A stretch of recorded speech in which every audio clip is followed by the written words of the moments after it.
Welcome to Aral Tarlac Henyo here on RTV Tarlac Channel 26, simulcast over DZTC Radyo Pilipino Tarlac. I am Lady B. Roberts, your teacher broadcaster in Science Grade 5. Good day, Grade 5 learners. Please make sure that you are in a comfortable place, far from noise, so you will hear me loud and clear. Before we start, I have a question to ask. How are you today? I hope you are all looking forward to learn new things with me. Should you have questions or clarifications about today's topic, feel free to send me a message at 0917-515-7995. Again, that is 0917-515-7995. Now, please get your module in Science Week 5. Again, get your module in Science Week 5. Also, make sure you have your pen and paper with you. At this point, join me on another learning adventure towards understanding flowering and non-flowering plants' reproduction.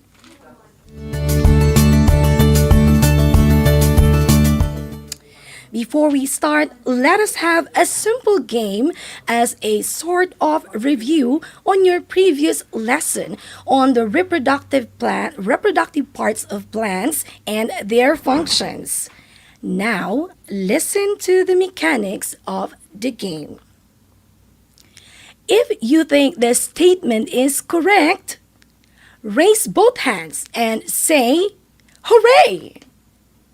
If you think the statement is incorrect, clap your hands twice while saying hep hep.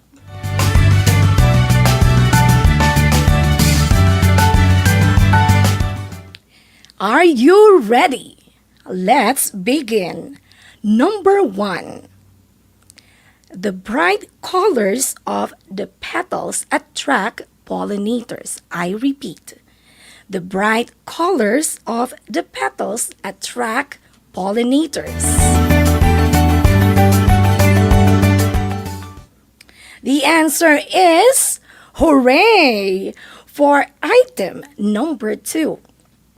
The female part of a flower consists of the stigma, style, and ovary. Again, the female part of a flower consists of the stigma, style, and ovary. The answer again is hooray! For number 3, the pollen grains are powdery particles inside the anther. The pollen produces the egg cells.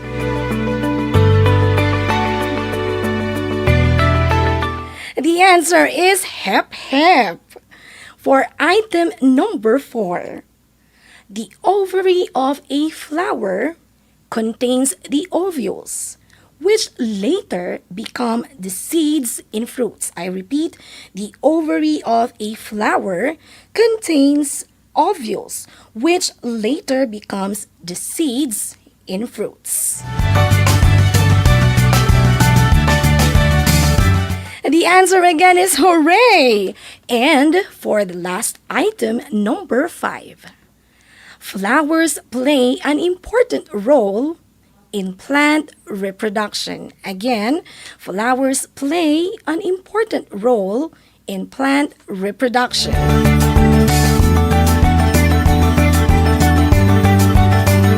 The correct answer is hooray! Congratulations, Grade 5 learners!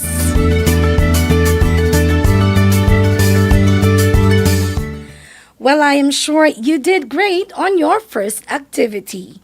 Should you need to use the comfort room, now is the perfect time to do so because in a short while we will begin with the lesson proper.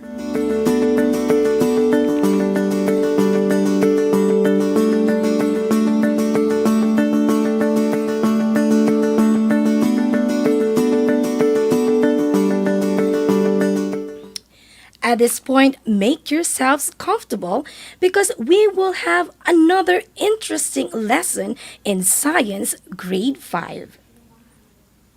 Now, hold your module and let us have a quick walkthrough. Make sure that the title of the module is Reproduction in Plants. Again, the title of the module you are holding must be Reproduction in Plants.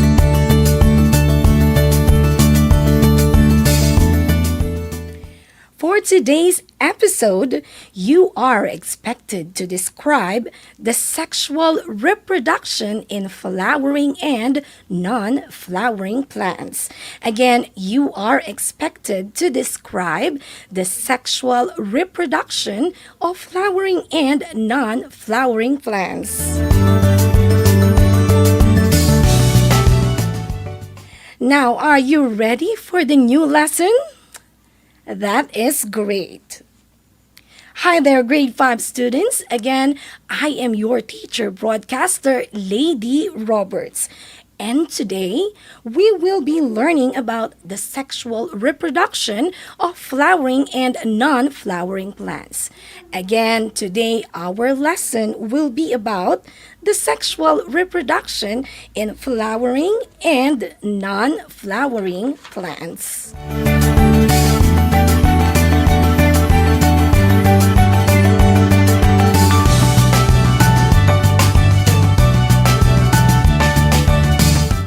Now, get your module, paper, and pen. Flip your module to page number 3. Again, flip your module to page number 3. Are you on page 3 now? That's good. You can see different types of plants everywhere. Do they look the same? Plants differ in size, shape, color, smell, and even in their mode of reproduction. Like animals, plants need to continuously reproduce themselves. Some reproduce through their seeds, while others utilize other means. Let me repeat that. Some reproduce through their seeds, while others utilize other means.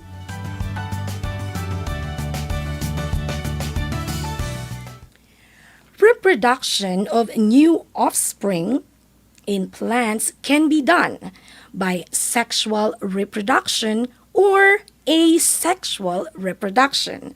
Again, it can be done by sexual reproduction or asexual reproduction. Do you know their difference? Well, I will help you with that. Let us have the first one.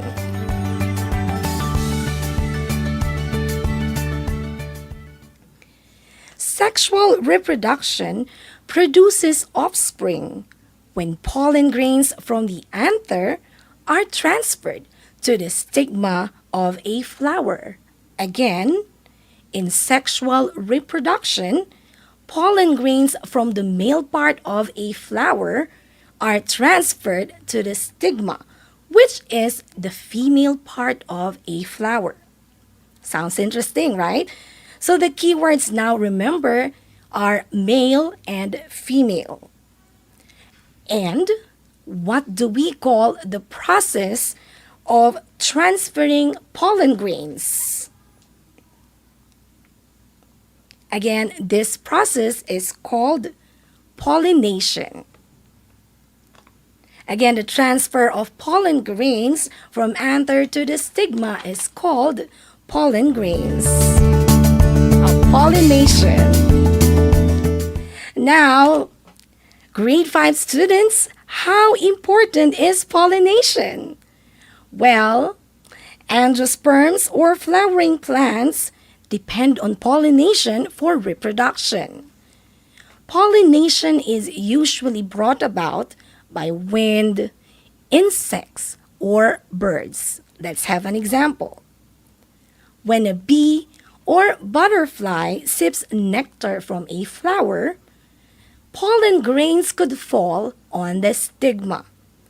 Or when wind blows, pollen grains can be carried away and be transferred to the stigma of other flowers. Animals and other agents that help in the sexual reproduction in plants are called agents of pollination, and that includes us humans. Again, these are called agents of pollination.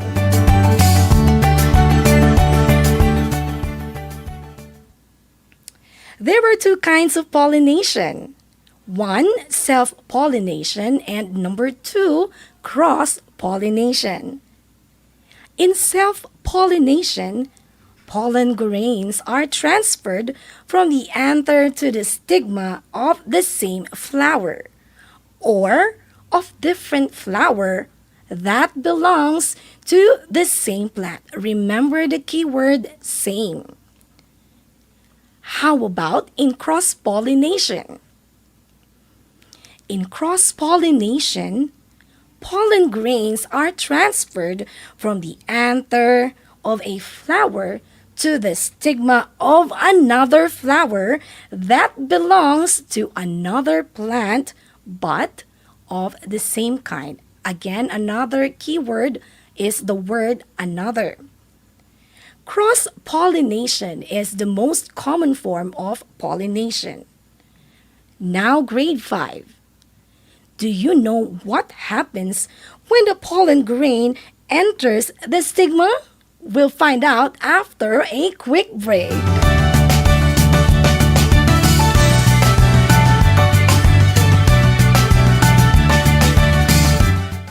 And I'm back with the same question. What happens when a pollen grain enters the stigma? Once a pollen grain enters the stigma, it swells and grows a long tube that travels through the style until it reaches the ovary.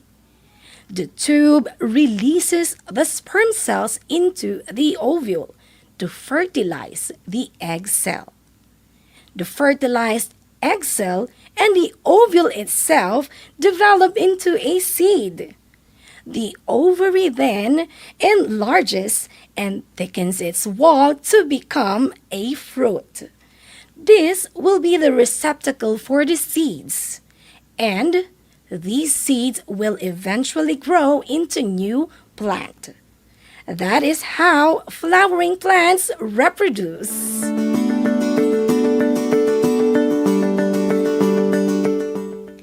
If flowering plants depend on pollination to reproduce, have you ever wondered how non-flowering plants reproduce?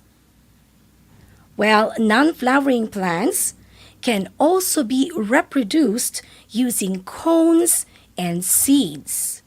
They rely on dispersion. They rely on dispersion to continue their life cycle. Again, the word is dispersion. They are called gymnosperms. Some gymnosperm species have male and female cones on the same tree, while others have female and male cone producing trees. Fertilization in gymnosperms occurs when the pollen grains contact the female ovule and germinate. One of the most common types of gymnosperms is the pine trees. And in gymnosperms, seeds are called naked seeds because they are exposed.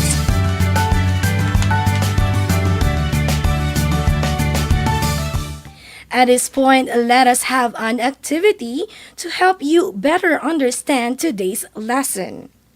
Flip your module to page number 4.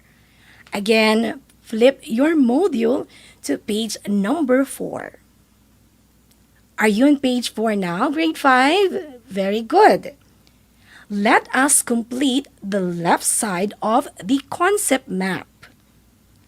Listen carefully as I give you some guide questions. Number 1. What do you call the mode of reproduction where male and female part of flowers are involved? Write your answer in oval number 1.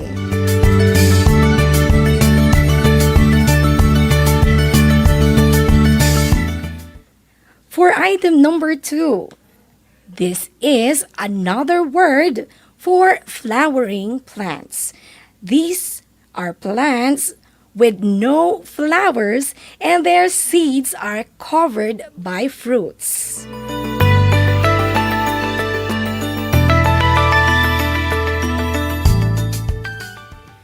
Number 3.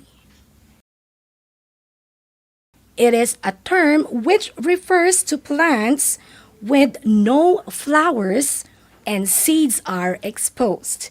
Again, for number 3, this refers to plants with no flowers.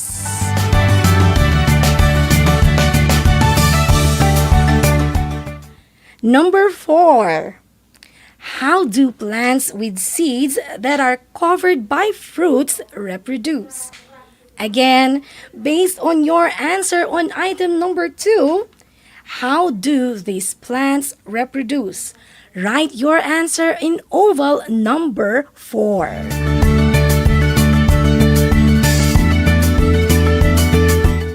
And lastly, number 5, how do plants with exposed seeds reproduce? Let me repeat that.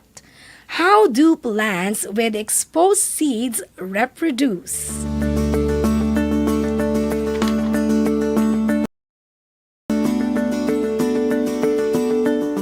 And there you have it, grade 5 learners. I hope you were able to complete the left side of the concept map and that you have understood the sexual reproduction in flowering and non-flowering plants. Again, this is your teacher broadcaster, Lady Roberts. And now that we are done with our lesson for today, it's time to check how well you understood how the reproduction is on flowering and non-flowering plants.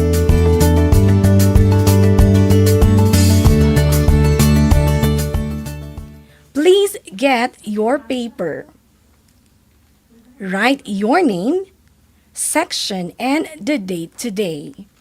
Today is February 2, 2021. And also, do not forget our topic for today.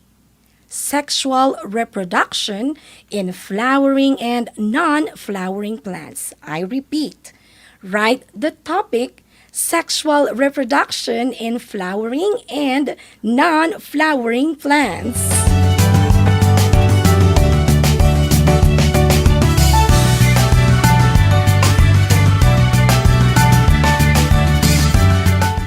Are you ready?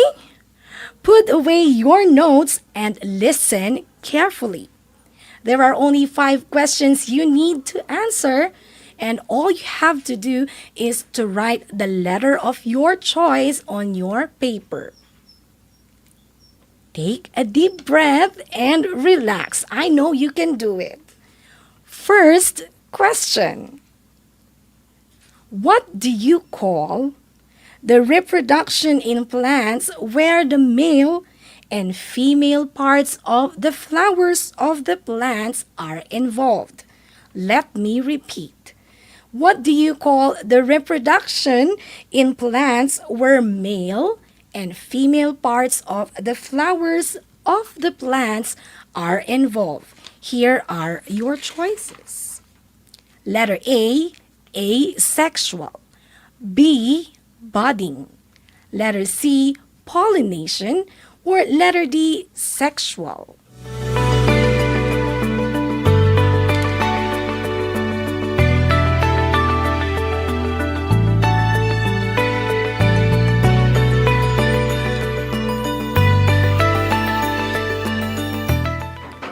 Number 2. What would happen if a butterfly sips nectar from a flower? Again, the question is, what would happen if a butterfly sips nectar from a flower?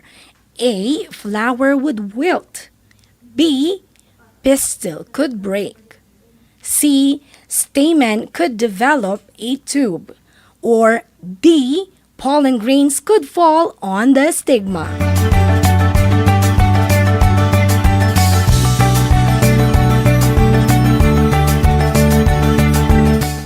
Question number 3. What type of pollination happens when pollen grains from anther are transferred to the stigma of a flower that belongs to the same plant? I repeat, what type of pollination happens when pollen grains from anther are transferred to the stigma of a flower that belongs to the same plant? Your choices. Letter A, self-pollination. B, auto-pollination. C, cross-pollination. Or D, across-pollination. Number 4. What kind of reproduction uses pollen grains? Again, what kind of reproduction uses pollen grains? A, asexual. B, fragmentation. C, propagation. Or D, sexual.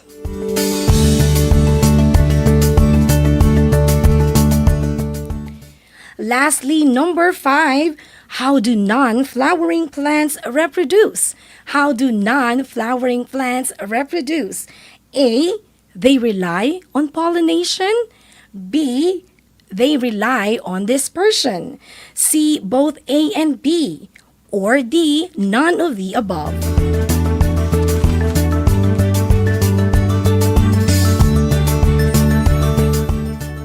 So that ends our short quiz. Have you answered all of the questions? Good, I knew you can do it. Now, to better understand today's lesson, you can read page 3 of your science module. So, always remember that. So there you have it, grade 5 students. I hope you had fun as much as I did. Now for our next episode, we will talk about another mode of reproduction, which is asexual reproduction. Remember, in Araw Tarlac Henyo, amidst this global pandemic, learning will continue. Please make sure to tune in on Thursday, 11 o'clock to 11:25 in the morning. I hope you learned a lot today.